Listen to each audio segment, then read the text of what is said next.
welcome to my channel, or welcome back to my channel. My name is Debbie, and today we are here to talk about the Johnny Depp Amber Heard case. I've gone through the transcripts and kind of highlighted some things that we can talk about. Today was day 3 of Amber Heard's testimony, and there also was Melanie Iglesias and some other dude. I think his name is James. But yeah, let's just get right into it. So the day started off where pretty much immediately Amber got busted in a lie. Let's go to the transcript here, where the counsel says, "It is inconceivable, is it not, that this injury was caused by Mr. Depp smashing a phone on a wall? You have just lied about it, have you not?" Amber says, "Absolutely not, Miss Laws. I was there. I watched it." And now let us refer to, I think it was just the previous day, where Amber Heard says on stand, when asking, "And can I take you back to them, that he sliced his finger?"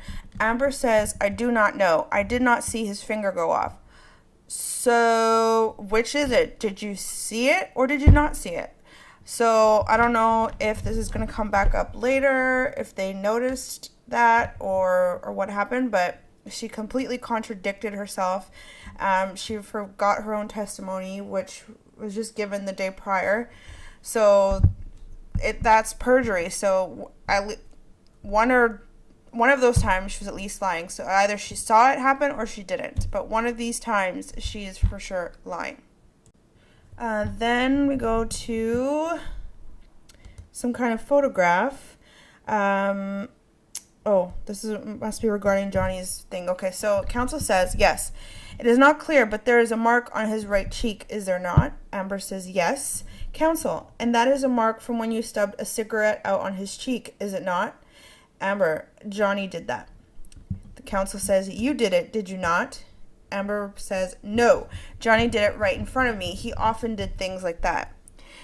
And the judge says, "I think I have understood that you agree that the mark we can see in the photograph is the consequence of a cigarette being stubbed out on Mr. Depp's cheek. But you say Mr. Depp did that himself, and you deny that you did it." Amber, "That is correct." Counsel, "After, according to you, Mr. Depp sliced his finger off himself, all on his own, without any help from you, he carried on attacking you, according to you, did he not?" So counsel will read it. So the count is that he carried on attacking you after you severed the tip of his finger, is it not? Amber says, "Yes, he did. I do not think he meant to sever the finger, but yes, he did continue to attack me." Okay, so just pause right there for a second. So he cut the tip off of his finger, which I imagine he'd be bleeding profusely everywhere.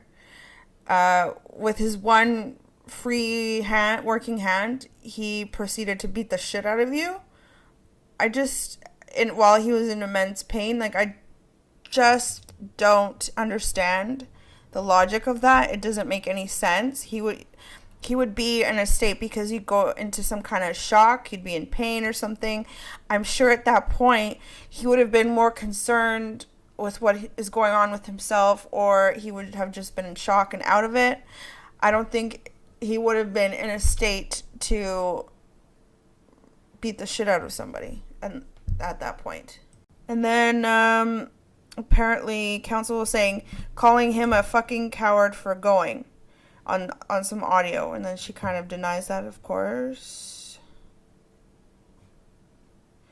And then the judge says, "Let us try to keep the course of questioning clear. You're being asked whether or not it is true that at one stage you were screaming at Mr. Depp not to leave, then at another calling him a coward for going. Do you agree or disagree?" Amber denies.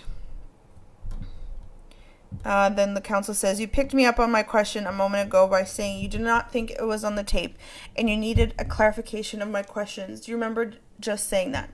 Amber says, "Yes. My apologies. I thought you were referencing the end of the Australia incident, which is caught on tape."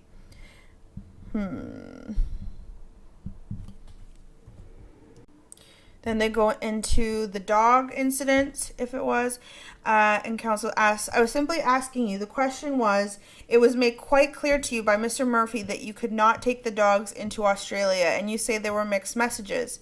Amber says, "Okay," and counsel goes, "Is that your answer?" Amber says, "Yes." Then the counsel pulls up an email and it says, "This is a message, an email message from Mr. Murphy to you, dated 28th March 2015, is it not?" Amber agrees. And the email reads, it says, "Amber Heard is you. Hi, just making sure you know that the dogs will not be able to fly commercial in the passenger compartment to Australia." Then I guess there's some other exchanges, but then it references to another email from Mr. Murphy, the same guy. He says, "We never concluded the original conversation other than you saying no to cargo.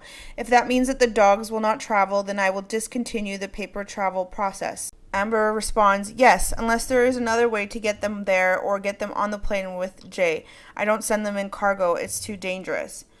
So I guess this is counsel saying, "So, you were told by Kevin Murphy, who had been doing quite a lot of work on this, that he was not able to get the documentation ready in time, was he?"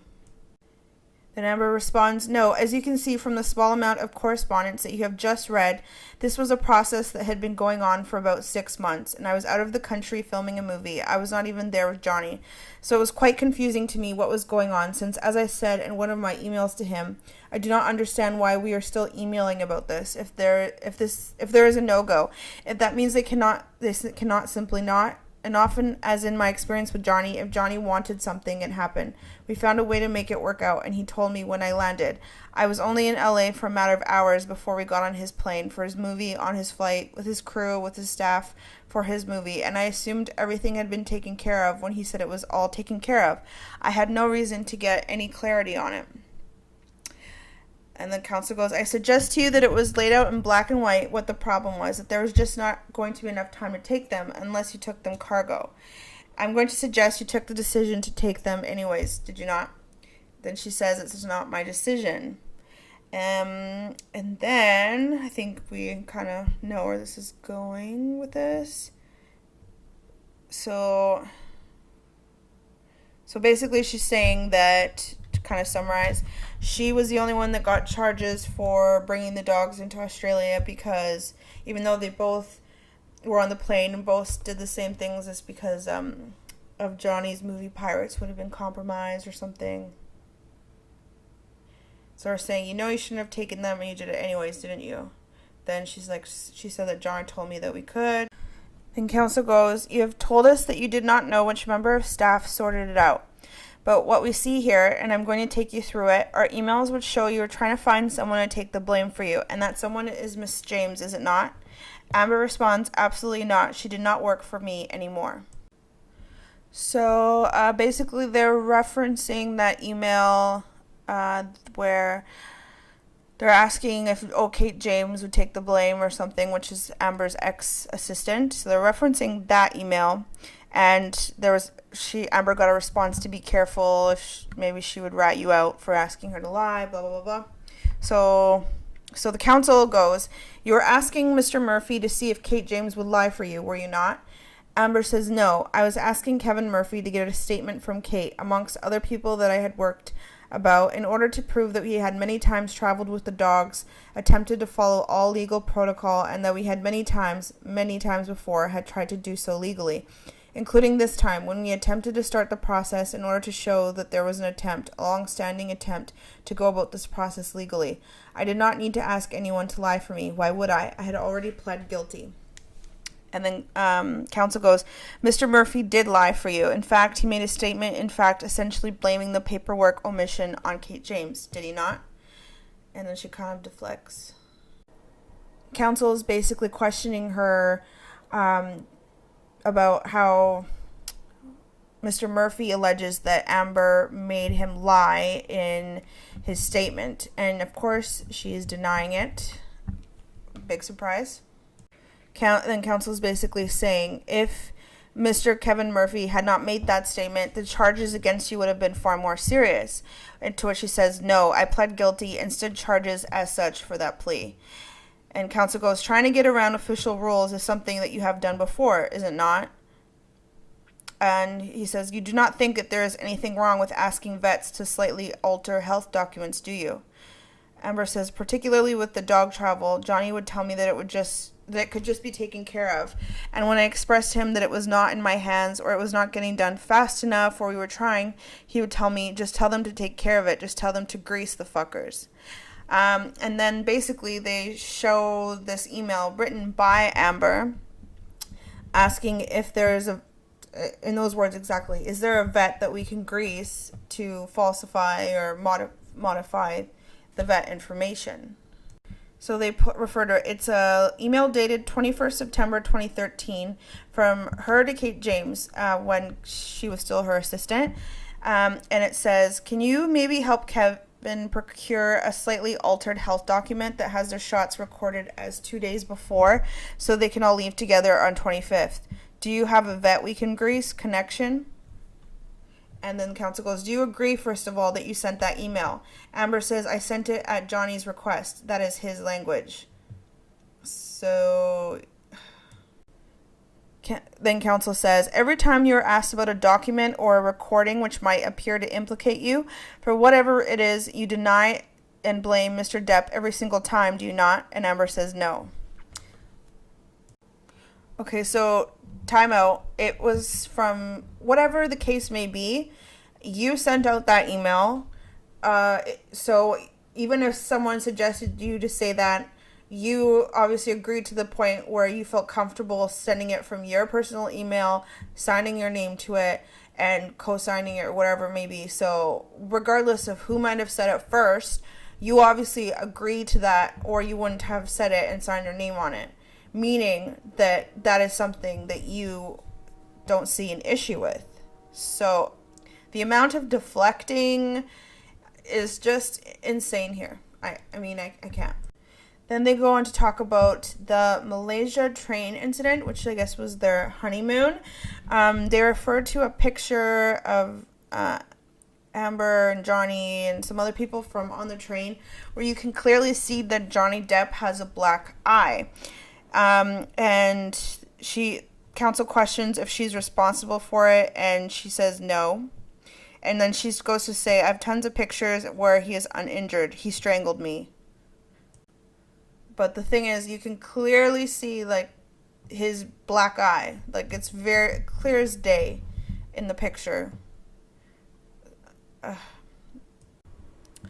Later, counsel asks, you see, Samantha Millen saw you on the night of the James Corden show before you actually had your makeup done. Amber, it was the daytime and during the show. Counsel, she saw you before you had your makeup on, and Amber responds, no. She saw me while it was already being done. Question, so your stylist responsible for helping you to get dressed, is she not? Amber says she was my stylist for a short amount of time when Johnny and I were married. She's Johnny's stylist. Counsel, she saw you and you had no makeup on. Amber, that is not true. I was getting my hair and makeup done before she came upstairs. So counsel goes, you had a row which turned violent and you were attacking him and he was restraining you. Do you agree or not? Amber, no, he only came up with this story after hearing the audio. Do you agree or not? I disagree. Then they referred to a picture of hair on the ground, which in my opinion looks like pieces of hair that were cut off, but so counsel asks, this is a photograph of hair that you say was pulled out during this incident. Amber says, yes, that is just one of them. Counsel, you see, this is a complete setup photograph, is it not? Which Amber says, no, of course not. Counsel, if someone is grabbing and pulling your hair out, will they be doing it from the root? Amber says, no. Counsel, it will come out at the root, will it not? Amber says, no, of course not. No, it does not come out at the root. Amber says, it comes out at wherever it breaks. Counsel, it could break halfway along the hair. Amber, it clearly broke in many places. Then they referred to a picture taken from the James Corden show where Amber is seen stretching her mouth wide open. And they referred to that. And then they said, and then counsel asked, you did not have a split lip when you did that with your face, did you? Amber said, of course not. You cannot see much on this. And then just time out, just me, like, if you had a split lip, like, if you were to make that face, like, especially the following day after, it would hurt way too bad. It would make the lip split more. And if it was, like, split open, like, that's something that you can't really cover up, you know what I mean? Like, it's not a bruise, if it's a split open, as they say, that would cause pain to create that face. Then counsel asks Amber about the time when she said that Johnny hit her with his big rings and she felt like her eye was going to pop out. The counsel says specifically, but this time when you feel your eye pop out or about to pop out, you did not receive any injuries? Amber says, I did not know. It was the first time I had been hit like that since I was a child, you know? I just remember, I did not feel pain necessarily, it just felt like a pop. And the first 2 times he hit me, I did not. The first time especially, I did not even know he was serious. I was kind of still laughing because I could only assume he was joking. I just did not know. I was stunned. And it is that third hit that just threw me off because I was trying to figure out if it was a joke, and that is the pop. Counsel, so the answer is yes, there were no injuries. Amber, other than being hit? I was asking about the injuries. Do you agree? To which the judge said, did you suffer an injury as a result of this? Amber said, I just, redness on my face. Counsel says, redness? Amber responds, my eye did not pop out. Then they go to a situation in the Bahamas, and counsel says, on August 17th, while in the Bahamas, Johnny and I got into a fight during which Johnny kicked and pushed me to the ground. And they insert copies of the broken door. Counsel says, do you see that? Amber says, yes. Counsel, this is not a photograph of a door from the Bahamas, is it? Amber says, no, it is not. It was a mistake in the divorce separation. Counsel, you just include any photographs, anything you can, in a very cavalier way, do you not? Amber, no, this was incorrectly attached in an exhibit during the divorce proceedings that carried on in my U.S. proceedings subsequent. This is a different door he kicked. Counsel, my lord, there is a very short video of the property in the Bahamas that I'm going to play. So I guess he starts playing a video. And it says, did this look like the inside of Mr. Depp's property in the Bahamas? Amber, it does not look like that exactly at the time, but it does look like the same house. Counsel, if we can play the video now, then please. So that is a very short clip of the inside of the cabin, is it not? Amber says, yes. Counsel, what the photographer was doing, or the cameraman was doing, was taking the camera and the image into the closet, turning it around and bringing it back out. Amber, into part of the closet, yes. Counsel, and then turning it around so that cameraman is turning around, you can see a very brief glimpse of a bedroom and then the living room again. Is that right? Sorry, and then the judge says, do you agree with that last question? Amber says, yes. Counsel, you have already accepted that it was a mistake. Then they refer to an instance in January 2015 where Amber alleges that Johnny Depp slapped her, grabbed her hair, and that he knelt on her back and was hitting her. And then they refer to a movie premiere that she attended while in Tokyo, where she says it was 2 days after the attack, she says. And she actually ended up wearing a backless dress. So I guess they must have presented photos of that where there's no visible injuries or bruising onto the back. So counsel asks her, do you remember wearing a backless dress to that premiere? Amber says, very well. Counsel, you did not have any injury on your back, did you? Amber, not visible. I remember checking obsessively as soon as I got off the carpet. Side note, if that was true and someone was putting their weight onto your back, I think you would have some bruising, or if not bruising, a lot of pain. It would have fucked up your back. You probably wouldn't have been able to walk properly, especially in heels on a red carpet. That doesn't quite make sense to me. And of all of the outfits that you could have wore, you went for the backless option.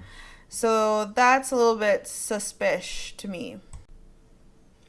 Then they refer to some event that happened in a Thanksgiving event or something. And counsel goes, it is Miss Pennington's account. I attended Thanksgiving dinner with Johnny and Amber and a number of others at their apartment Penthouse 5 in November 2015. At one point late in the meal, Amber went upstairs to look for Johnny and stayed up there for a long time. After a long time, they both came downstairs. When I asked Amber what had happened, she told me that Johnny had thrown a bottle of wine at her in the bedroom. I went to look and found that a full bottle of wine had hit and broken a piece of art that Amber really loves above the bed, and that broken glass was scattered all over the bed. I went back downstairs and spoke to Amber. She was upset, but just wanted to get through dinner without further problems. Now, what she is saying is that this assault took place while everyone was there and that you had to go back downstairs. Amber says no, she is saying. Counsel asks, is she wrong? Is she wrong? Amber says no. She's saying that this part of it took place while she was there and others were downstairs. She was just describing the first part of the fight. Counsel, so the incident has two parts now, does it? Amber, our fights typically involved many parts. Counsel, you're just making this all up as you go along to try and fit with the evidence that comes out later, are you not? Amber, no, I have had this information. Counsel, you see, this is a lying account, we say, from Raquel Pennington, but we can deal with that with her. She has got one thing very wrong, has she not, in that because what she says is that in Penthouse 5, she's gone upstairs asking you what is happening, and you tell her that Johnny had thrown a bottle of wine at you in the bedroom. She went and looked and found a bottle of wine had broken a piece of art you really loved above the bed, and the broken glass was scattered all over the bed. I think we heard from you this morning that there were no beds in Penthouse 5, were there? Amber says, not in Penthouse 5. You go upstairs in Penthouse 5 to go into the upstairs where the bedroom is in Penthouse 3. And then the judge says, whoa, I'm paraphrasing. I'm going to need some kind of layout to kind of verify that. And counsel says, my lord, there is. In fact, there are several plans. So the judge is asking for it. So it's not clear if it was provided or not. But Amber says the only way she could enter Penthouse 3 without leaving the apartment is to go upstairs, to enter through the upstairs of Penthouse 5, to enter into the bedroom of Penthouse 3. Counsel, what you are doing is effectively trying to explain away the fact that Raquel Pennington has got something fundamentally wrong in her statement. Amber, she's got nothing wrong in her statement. I was just trying to explain the layout to you since you did not seem to understand it. Counsel, she does not describe the fact she had to go into Penthouse 3, and nor do you at any stage in either of your statements. Amber, I do not understand why that is necessary. I am sorry. So the judge is asking her, do you agree that Ms. Pennington does not say that she went from Penthouse 5 into Penthouse 3? She says, I disagree with that representation. The apartments are connected upstairs so they could effectively be used as one large unit. Side note, they're all separated and he bought several on the top floor. I guess he owned all of them on the top floor, all the penthouses. I've never really heard of apartments being connected like that. So I find that a little bit suspicious as well. Unless there's, a floor plan or something to prove what she's saying. But I find it a little bit odd that they just came with doors connecting. I have an apartment, it's a small apartment, but I don't have a door connecting to another apartment in case, some rich person wants to buy out the whole floor and connect them all. Do you know what I mean? They're separated for a reason. So I find that a little bit hard to believe. But again, can't know for sure until you see a plan, but my inclination is to not believe it. For this Thanksgiving altercation, as she says, she starts off by saying at first that nobody was there, it all went down after everyone had left. But then here she says, so the violence, what I would call violence at the time, no, asking if, Aaron the RN was there at the time. It says she was there downstairs in Penthouse 5 for the bottle throwing, the decanter breaking, the painting breaking. I remember there was a slight altercation at the top of the stairs involving wine and Johnny grabbing me by the short collar. So the counsel goes, was she there? Amber, that is the altercation, so I was trying to answer your question in full, so you had the most information I can answer you in the best way possible. There was a slight altercation, but it was not what it later became after everyone left, which she was not there for. I feel like people would have, if there was all these things, all this glass breaking and things smashing, wouldn't all these people downstairs have heard this noise? That's what I don't quite get. Then it goes into Mr. Drew, Josh, I believe. So here, counsel asks, I'm going to ask you about events of 21st April 2016, all right? That was a birthday celebration at Mr. Depp's penthouse apartment, was it not? He says yes. Counsel, I'm going to ask you this. Mr. Depp turned up and he was in a coherent, sociable, friendly mood, was he not? He says yes, he was. Counsel, he was affectionate towards Miss Heard? He says correct. Counsel, and he was not inebriated? Josh, my perception was that he was slightly inebriated. Counsel, slightly inebriated. As far as you were concerned, was it a nice, fun evening? Josh, my perception, yes. Counsel, I'm going to take you forward. We know that there was a row on 21st May that marked effectively the end of the relationship between Mr. Depp and Miss Heard. I'm going to ask you about that. The first thing I want to ask is this. After those events on 21st May, after you had spoken to police officers, which we know you did, and after, in fact, you had separated from Miss Pennington in 2017, do you remember after that meeting up with Miss Heard shortly before you gave your deposition? He says, I do. And he asked, did you discuss what you were going to say? And he said, no, I did not. Counsel, the events of that evening on 21st May, I'm going to suggest to you are these.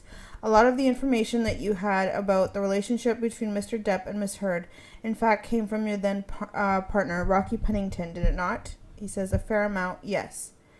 Counsel, you never saw Mr. Depp hitting Miss Heard? Answer, that is correct. Question, you never saw him throwing a phone or anything else at her, did you? Answer, no, I did not. Question, and you never saw him strike her? Answer, no, I did not. Question, you would have seen some rows between the two of them? Answer, on rare occasions, yes. Question, and you overheard on occasions Amber Heard shouting at Mr. Depp? Answer, I heard both of them shouting at each other on occasion. Then Mr. Drew says that he has seen Miss Heard drink to excess. He has seen her take illegal drugs.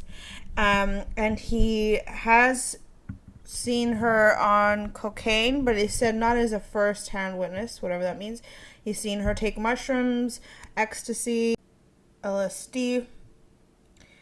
And then when asked how her behavior changes, he says it's not one generalized change. It is different circumstances, different instances each time. There are times where it was happy-go-lucky, having a good time. There are times where it was a little bit darker. Oh, okay. I wonder what he means by that. Darker? He says that Amber had injuries. So that's the time when the cops came and all that mess. So he says that Amber had visible injuries. He said that the penthouses were in a mess. So when the cops came, he took them around, showed them all of the damage. And he says that the cops said, look, your face is hurt. If you want us to go get this guy, just let us know, make the statement. And that Amber refused to. But 2 police officers say there was no injury on Amber's face and there was no mess or destruction in the houses. So it's difficult to take these people's word for it over the word of a cop, you know? Then there is the testimony of Melanie Iglesias, which was Amber's makeup artist. She says that she became quite close with Amber and that Amber would tell her about her relationship with Johnny, and that how it was not going so great, and she would make allegations of abuse to her. Then they go into December 2015, and counsel asks, can you tell us what you saw of Amber's face on that day, on that occasion? She answers, so on December 2015, it is the day before James Corden, which was December 16th. I'm having a little trouble exactly remembering. I'm going to tell you what I remember. I was supposed to go bowling. My husband and I were supposed to go bowling with Amber by my house at, I believe, around 8:30 or 9, and she never showed up, so that was that. I went back home, and she did send a text around maybe 10:30, which I'm sure you will have in your file somewhere, basically saying I asked her if she was okay, and she's like, no, not really. And Johnny came around to talk, and we had a fight, and he beat on me, and so on and so forth. I said to her, Do you need me to come? And she said yes. So I came to the penthouse on December 15th. What did you see when you came to the house? Well, a couple of things. I remember entering penthouse 5, which I do believe was the number that they lived in together. You enter and had a small corridor, and then to the left, when you turn left, the kitchen was there and the kitchen counter. So a couple of things I do remember is this writing in gold paint or gold marker on the left, a couple of broken frames, glass on the floor, and damage to the bed upstairs. Also, timeout, side note. If she was having an affair, like, let's say if she was, in fact, abused by somebody, how do we know for sure that it was Johnny? What if it was Elon? And considering how powerful that Elon Musk is, I mean, of course, Johnny is rich, but he makes Johnny look poor and like a nobody in comparison. So, like, he runs media, he runs a lot of shit. So, I don't know, that could be an option as well. Okay, so back to the transcript. It says, Miss Wass asks, was the condition of Miss Heard herself? She answers, a little erratic, upset, in between being sad and upset and furious. Just a lot of emotion, but definitely she looked quite distressed. Counsel, did she tell you what happened? She says, correct, she did. And what did she say to you had happened that night? She said that Johnny and her had had a fight, and the main thing that stuck in my mind that I remember is about an incident in the bed. She said that he tried to suffocate her. Counsel, tried to suffocate her? Answer, those were her words, yes. He tried to suffocate her with a pillow. She felt he tried to kill her that night, and she said he dragged her by her hair, and that is what I remember on that night. Counsel, right. Now, did a time come when you had to apply makeup to Amber? Yes. When was that? Answer, December 16th, the day after for the James Corden show. Counsel asks, did you notice anything about Amber's eyes? Answer, yes, I did. Counsel, what did you notice about Amber's eyes? Answer, she had minimal discoloration under her eyes, on the inner corner of her eyes, by her nose, I recall her left eye being a little more bruised than the right eye. I remember the bridge of her nose being a little red and swollen, and I'm not sure of the medical term, like a cut or a scab on her lip, if I remember correctly, to the right of the lip. Counsel, you're pointing to the bottom lip, to the right? Answer, to the right, if I remember correctly, to the right. Counsel, did Miss Heard say anything about the injuries to her eye and how those had been sustained? Answer, yes. So that day she recalled the incident to the hairdresser. Obviously I was privy to her telling me the day before. When the hairdresser came, she made the same statement that she had given to me the night before. Counsel, can you remind us what this was, please? Answer, so it was something about Johnny tried to suffocate her on the bed with a pillow. She feared for her life. She thought that she was going to die, and he grabbed her by the hair and dragged her, and therefore she has a missing chunk of hair at the top of the crown. Counsel, did you look at her hair, the crown of her head? Answer, I did not recall if I did or did not. Counsel says, all right, while you were doing Miss Heard's makeup, did you talk about anything? Answer, yes. We talked about the incident that happened the night before. Counsel, how keen was Miss Heard to appear on that television show? Answer, how keen? Not that keen. It was back and forth to see if she would attend or not. Counsel is back and forth as to whether she would attend. Answer, correct. Then they ask what sort of makeup that they're applying, and she says, obviously, a concealer. I tried to conceal some of the bruises, foundation, a full face of makeup. And one thing I do remember very clearly is although Amber's signature lip is a red lip, so it is not uncommon for her to have a red lip, I remember having a discussion of that day that we had no other choice but to do a red lip, a bright red lip. Answer, why was that? Counsel, why was that? Answer, to cover the injury on her lip. Counsel, can I ask you just one matter? You mentioned concealer. How effective is concealer in terms of covering the bruises that you have told us about as a piece of makeup? Answer, well, those bruises, very effective because to my recollection, they were not that dark or that inflamed yet, so I do not remember having trouble covering them. Counsel, once you had put the makeup on, were they still visible or not? Answer, no. Okay, side note, because Amber was trying to say that she had two black eyes. But if you have two black eyes, they'd be swollen, there would be some kind of swelling there. Especially on the second day, it would be even more swollen, it'd be even more puffy. it would be difficult. I mean, the coloration is one thing. You could probably color correct, but the swelling would be the thing that would be difficult to correct. Like, I don't know if you've ever seen someone with two black eyes, but it's pretty bad. Like, you can't fake that, the swollenness of it. And then she's asked if she's ever seen either Amber or Johnny be violent, and she says no.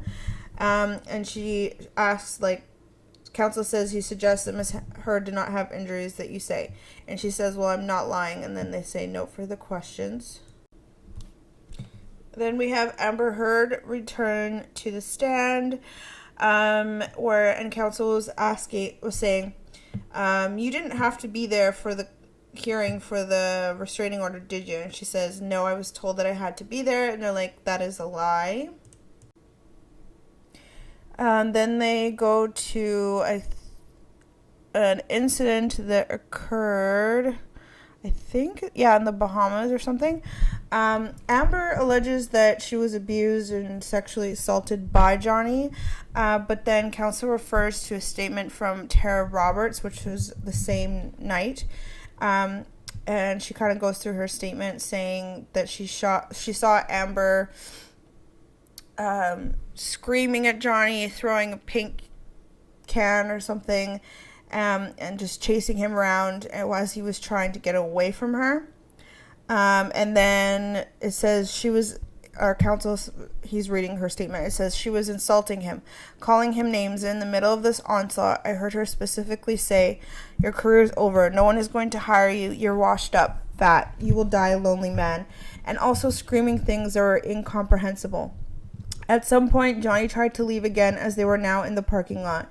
He repeatedly asked for the key for the vehicle, which she had taken out. She refused to give it back to him, and which we later found in the house. He was responding to her verbal attacks by saying, go away and just leave me alone. Amber's screaming and berating rose to a fever pitch, and Johnny continued to yell, go away and leave me alone. I asked Christy what I should do, and she said I should keep an eye on the situation as Amber's rage continued to escalate, and I described the scene to Christy. She said that I needed to go intervene and come to Johnny's assistance. I hung up immediately and ran to the parking lot. I saw Amber lunge at Johnny, clawing, tugging, and aggressively pulling him. He continued to stand there yelling at her to stop and leave him alone. When he stepped back to leave, her onslaught would start again. During the entire incident, I never saw Johnny hit Amber or push her back, nor did he physically react to the attacks. She would calm down and hug and apologize. Then he would say he needs to leave, and it would start again. Finally, I stepped between them. She continued to reach for him, but maybe my presence stopped it. I walked into the cafe, and he laid on the couch, and that is when I saw that he now had a red, swelling gash on the bridge of his nose. Amber, Johnny then told me, had thrown a quart-sized can of lacquer thinner into Johnny's face, causing a gash. That is not all true, is it not? Every single word. Amber, there are a few correct words in here that no one is ever going to hire you, you're washed up, and you will die. Those are correct. And then the judge goes, just a minute. That is correct as something that you said to Mr. Depp? Witness, no, it is correct in that it was said. That was Johnny saying that to me. Johnny from about a year on. And then counsel goes, where it has been attributed to you, is it wrong that it was attributed to you, but it is right that those words were said, but actually they were said by Mr. Depp? So yeah, basically she's trying to say that those words were said, but by Johnny, not her. Side note, how could she have gotten that mixed up? It's very easy to tell apart their voices, I'm sure. It's a man and a woman. And why would he tell her you're washed up? Like, at that point, her career hadn't even really begun, to be honest. Also, side note, I just have to say, like, she's so insufferable. Like, she's always dodging around things, elaborating on things. She just can never answer something straight up. She has to... I just can't imagine the sheer amount of frustration that this lawyer must feel, and the judge, and honestly everyone that has to sit there and listen to this, because one of the most important context clues is watching someone's body language or, like their facial expressions. if it's reading on paper, just by reading it, so annoying and frustrating. Imagine dealing with this in person. That's all I gotta say. Then Amber goes on to talk about Dr. Cowan and his notes that were made about her, where he says that Amber has a history of abusing drugs and alcohol. She said, Amber says, I never had an alcohol problem. She said, I just said that when I stopped using any drugs, I also stopped drinking. And she goes to say, because my parents both abused alcohol and drugs, and because there was a background, I wanted to stop drinking everything but wine. It's like, wine is still alcohol. Or haven't you checked, Amber? Like, wine is still alcohol that you're still drinking when you're drinking wine. Then she tries to say that she only took cocaine as a teenager, and then counsel asks, from the time when you ceased taking cocaine as a teenager, did you ever take cocaine again? She says, no. One time I did. But she tries to say that it was after their divorce. I don't know, it just seems a little too convenient. She then tries to say that Johnny actually put the cigarette out on his own cheek, and that he was high on cocaine, MDMA, and Quaaludes at the time. If the movie Wolf of Wall Street has taught me anything, it's that Quaaludes are not available anymore. Yeah, so... Okay, well, I think that's about it for the major points of what happened. I don't think Amber's back, or she might be. I don't know. This one kind of like fried my brain a little bit. She's just frustrating. Reading her answers has just been really frustrating. But at least it's over for today. I wish I could kind of see her facial expressions, but even just from reading it, I just get the sense that things are off because all of the inconsistencies. One of the major ones was saying she didn't see Johnny cut off his finger, then saying she did. It's just not adding up. She's not telling the truth. So that's a fact. Like, if your story completely changes that much from one day to the next, you're obviously lying. So in one instance at least. So yeah, I guess that's it for now. Thank you so much for being here. Hopefully this was informative or something. Yeah, thanks so much for watching and all the kind words. I really appreciate it, and I hope you have a good one, and hope to see you next time. Take care. Bye.